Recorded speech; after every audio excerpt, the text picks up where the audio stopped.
Hi liebe Moonies und herzlich willkommen zu meiner Review der Sailor Moon Cosmos Filme.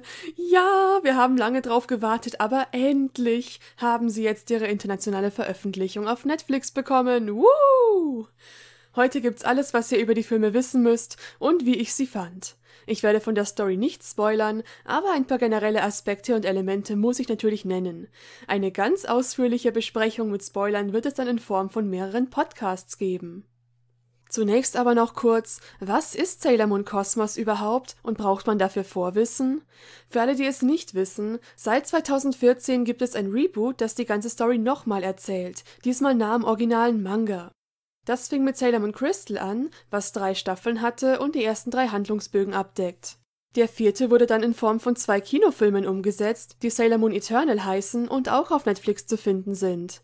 Und Cosmos ist jetzt der 5. und letzte Arc, ebenfalls 2 Filme. Also das, was im 90er-Anime Staffel 5 war, mit Galaxia und den Starlights und so weiter. Aber es wird trotzdem sehr anders. Die Cosmos-Filme kamen übrigens 2023 in den japanischen Kinos raus, also wurden nicht direkt für Netflix produziert. Es wäre am besten, wenn ihr vorher Crystal und Eternal schauen würdet oder zumindest den Manga bis dahin lest. Wenn ihr nur den 90er-Anime kennt, sollte es zwar auch gehen, aber ihr werdet bei ein paar Sachen verwirrt sein. Und seien wir ehrlich, der Arc ist auch so schon komplex genug. Kompletten Sailor Moon-Anfängern würde ich es absolut nicht empfehlen. Crystal gibt es beim Crunchyroll Channel auf Amazon Prime, aber leider nicht auf Deutsch, sondern nur auf Englisch, Japanisch und 2 anderen Sprachen. Ja, das ist echt doof. Aber zumindest Eternal könnt ihr ja gucken, wenn ihr sowieso schon auf Netflix seid und das noch nicht getan habt. Worum geht's bei Sailor Moon Cosmos grob gesagt? Man kann es sich schon denken, es gibt wieder neue Feinde, die das Universum erobern wollen und dabei ziemlich erfolgreich sind. Diesmal scheinen das aber ebenfalls Sailor-Kriegerinnen zu sein. Außerdem kommen 3 neue Kriegerinnen namens Sailor Starlights, die erstmal ein bisschen mysteriös sind und man weiß nicht so genau, was eigentlich mit denen ist. Und dann passieren viele schlimme Dinge, die ich mal nicht vorwegnehmen möchte. Es wird düster, es wird traurig, es wird heftig. Es ist das Finale der gesamten Serie und das merkt man auch. Es wird angemessen episch. Der Arc ist etwas spezieller, aber ich mag ihn sehr gerne, unter anderem gerade weil er so düster ist und weil wir mehr darüber erfahren, wie Sailor-Kriegerinnen funktionieren quasi. Und es gibt interessante Konzepte und Botschaften, über die man viel nachdenken kann. Gut, das galt jetzt für den Manga-Arc an sich, aber wie ist denn die Filmumsetzung? Die ist natürlich extrem nah dran, oft auch im Japanischen Wort für Wort aus dem Manga und mit Panels aus dem Manga. Da ich die Vorlage schon kannte und auch so gut wie alle Trailer gesehen hatte, wusste ich natürlich ziemlich genau, was mich erwartet. Und diese Erwartungen wurden auf jeden Fall erfüllt. Es ist so schön, endlich eine originalgetreue Umsetzung zu haben. Nicht, weil der 90er-Anime schlecht war, aber weil es gerade hier so viele Elemente und sogar Charaktere gibt, die damals weggelassen wurden und die ich gern animiert sehen wollte. Man hat eigentlich so ziemlich alles aus dem Manga drin, es wurde kaum was weggelassen. Der Arc ist nämlich ziemlich kurz und dadurch passt das durchaus in 2 Filme rein. Natürlich ist das Pacing wieder sehr schnell, aber das war nach Crystal und Eternal ja klar. Ich hätte mir schon gewünscht, dass man sich für manche Szenen mehr Zeit nimmt oder dass manche Charaktere mehr Screentime bekommen, aber wie gesagt, ich wusste, was mich erwartet und deswegen bin ich darüber nicht enttäuscht. Und in diesem Arc gibt es halt echt viele Figuren und man wollte sich mehr auf Usagi konzentrieren. Die Charakterentwicklung der anderen wurde ja eigentlich in Eternal schon gut abgeschlossen. Und sagen wir mal so, es ist sogar wichtig für die Story und Usagis Charakterentwicklung, dass die anderen weniger vorkommen. Man hat übrigens sogar ein paar kleinere Szenen hinzugefügt, die nicht im Manga waren, was mich sehr gefreut hat. Die Animation ist vom Stil her ähnlich zu Eternal, aber man merkt, dass die Qualität nochmal verbessert wurde. Gerade die Hintergründe sind oft so schön und atmosphärisch. Hervorheben möchte ich auch die Verwandlungen.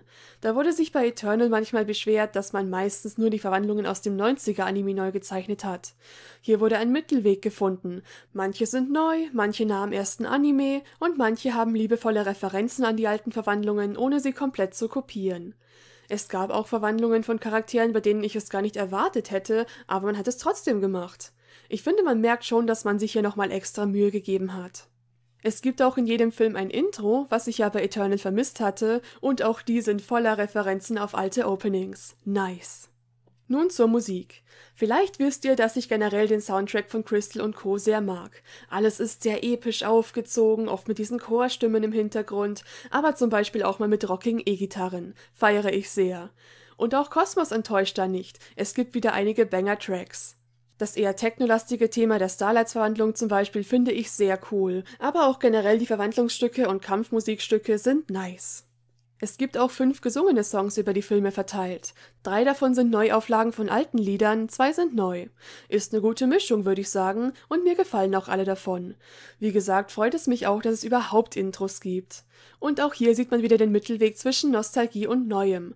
Von mir aus hätten es auch nur neue Songs sein können, aber so bin ich auch zufrieden. Schon allein, weil die beiden neuen Lieder so schön sind. Sprechen wir jetzt über die deutsche Synchro. Die hat mich in mehrfacher Hinsicht positiv überrascht. Bei Eternal habe ich mich ja beschwert, dass die Verwandlungs- und Attackensprüche eingedeutscht wurden. Jetzt wurden sie zum Glück wieder englisch gelassen wie im Original, worüber ich mega froh war. Klar ist es jetzt wieder inkonsistent, aber ganz ehrlich, jetzt ist es auch schon egal. Es scheint eine Vorgabe von Netflix gewesen zu sein, weil das auch in anderen Dubs so gemacht wurde. Generell hat man versucht, sich nah am Japanischen zu orientieren. Ein paar Kleinigkeiten an der Synchro hätte ich zwar anders besser gefunden, zum Beispiel finde ich die Stimmen der Three Lights etwas zu hoch dafür, dass sie sich als Männer ausgeben, aber das ist Meckern auf hohem Niveau.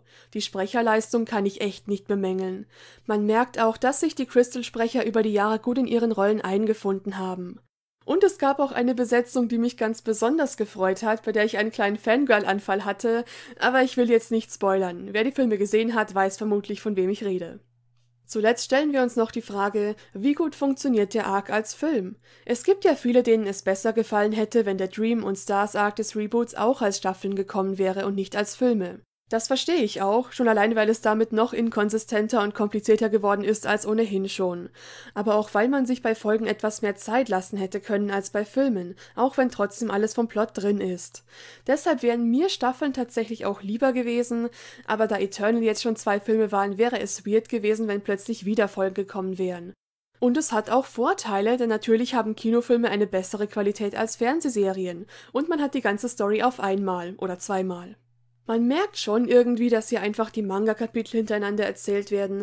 Also wenn ein Bösewicht besiegt wird und der nächste auftaucht, kann man sich denken, jetzt sind wir wahrscheinlich in einem neuen Kapitel. Natürlich ist trotzdem alles eine zusammenhängende Story. Dadurch bekommt Cosmos einen Aufbau, den wir von Filmen vielleicht weniger gewohnt sind. Das war bei Eternal auch schon so und mich stört das eigentlich nicht. Es ist ja auch nicht so viel anders, als wenn man es jetzt als Staffel durchbingen würde. Und ich würde sagen, beim Stars Arc funktioniert es etwas besser als beim Dream Arc. Also mein Fazit, welche Überraschung, ich liebe diese Filme. Meine Erwartungen wurden erfüllt, wenn nicht sogar übertroffen. Wir haben eine schöne, nahe Umsetzung des Manga Stars Arcs bekommen, die sogar ein paar kleine neue Sachen hinzugefügt hat und liebevolle Referenzen an den 90er Anime hat. Man hat sich nochmal extra Mühe gegeben, auch mit der Animation und Synchro. Meiner Meinung nach ein würdiges Finale für das Reboot. Aber legt für alle Fälle Taschentücher bereit, denn es wird herzzerreißend. Ja, dann wünsche ich euch viel Spaß beim Schauen, wenn ihr das noch vorhabt. Und wenn ihr die Filme schon gesehen habt, schreibt mir gern eure Meinung dazu. Ich würde mich auch über einen Like freuen, wenn euch das Video gefallen hat. Danke fürs Zuschauen, ciao und bis zum nächsten Mal, eure Sailor Cat.